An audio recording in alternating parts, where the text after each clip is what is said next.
Amigos, por que os nossos militares não intervieram ainda? Eu acredito que, em parte, seja por medo da complexidade das leis e dos decretos e dos adendos.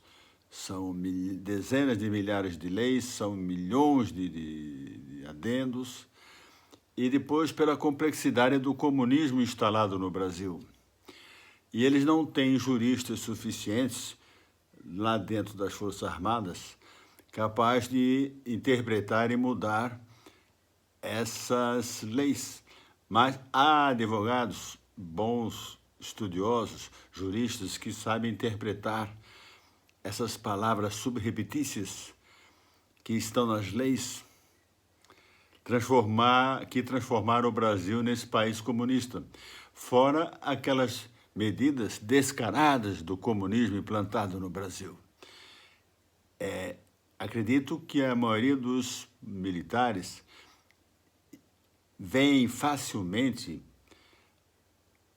e caracterizam essas leis 100% comunistas, como alguns artigos lá do PNDH 3. E outras técnicas de manipulação, de publicidade, de propaganda, que moldaram a população brasileira a ser submissa, a aceitar, a respeitar demasiadamente os políticos, como se fossem autoridades, né? Não entendem das urnas eletrônicas, não entendem das oligarquias, não sabem disso, mas oficiais, alguns sargentos, generais sabem disso. E eles conseguirão ajuda de bons civis, bons advogados, que poderão assessorá-los.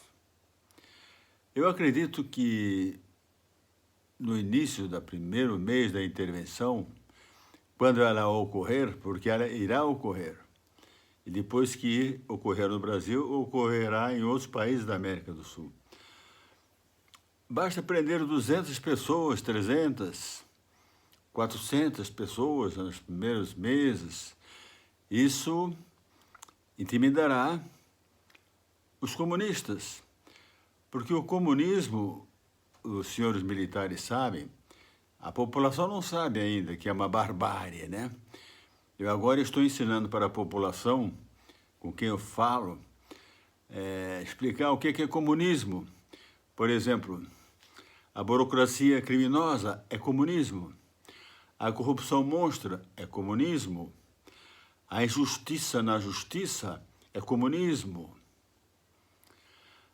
o aumento dos impostos, esses impostos altíssimos, é comunismo, viu, senhores empresários, que pagam 15%, 20% do faturamento bruto da sua microempresa para o governo.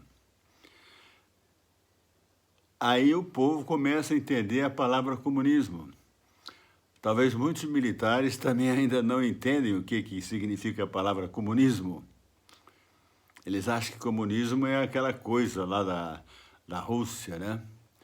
Da Revolução Russa, de comer criancinhas. Aquele foi uma consequência do comunismo implantado na Rússia, da antropofagia, coisas assim. Pessoal, por favor, compartilhe. Nós temos que melhorar a autoestima dos nossos militares. Falo na nova ordem mundial, sei que existe, mas influenciaram já lá na Revolução Russa, em 1917, desde 1905, mas podiam não ter ganho. Por pouco, o comunismo não foi vencido pelos czaristas lá. Apesar de 10 anos de revoluções lá, né? E isso a gente vê pelos outros países onde é que foi implantado o comunismo. Agora se implanta um comunismo mais ameno em termos de publicidade, de implantar o comunismo em um país.